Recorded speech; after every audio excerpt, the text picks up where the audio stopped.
Ba, pag di mo naabutan, sobrang natagal, nalusaw, di mo na mapakinabangan. Kailangan yung tamang-tama lang pagkaano niya. Kaya nito maulan, madali silang malusaw pag ng ulan. Magandang maabutan yung bagong sibol lang yung mga kabuti. So, hirap talaga maghanap guys. Kailangan doble ingat ka rin. Gaya sa dinadaanan mo. Alam kung may makakakan ka ula. Yan, puro ha? Gubat. Ang piraso.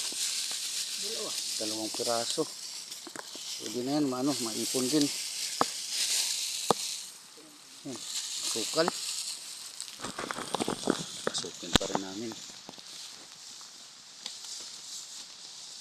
Ganun kahirap maghanap ng kabuti.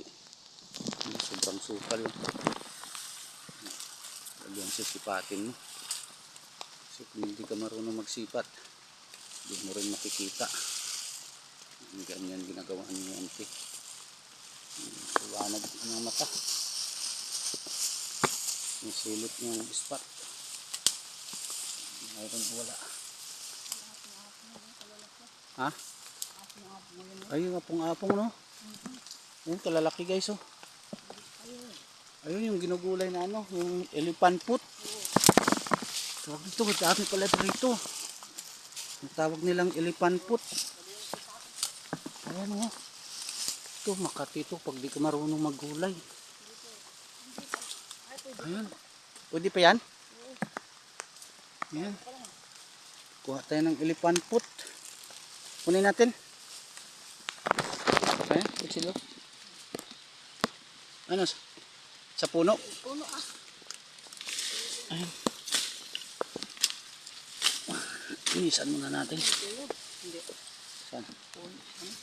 Wala. Ay, tamo. Aray. Makatito pag makaano? Sagi. Pwede pa to? Baka matanda na. Yan ang elephant foot. Kalalaki oh. Yan, kunin natin guys. Ito, pinakapuno. Ito. Ay, malambot lang pala no? Malambot lang yan.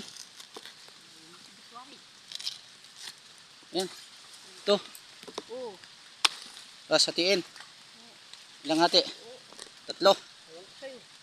Tara no. Hindi mahirap. Guys, sako.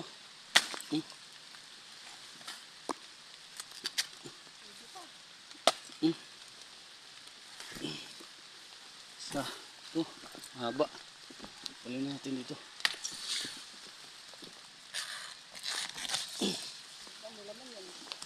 Ha?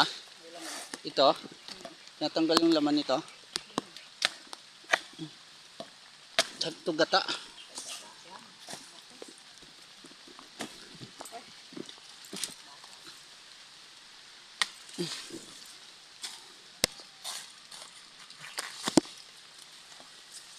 May binta rin to ante ah.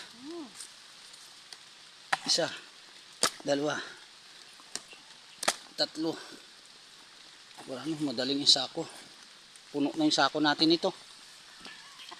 Puno talaga. Iwan na natin itong isang puno. Maliit. Yan.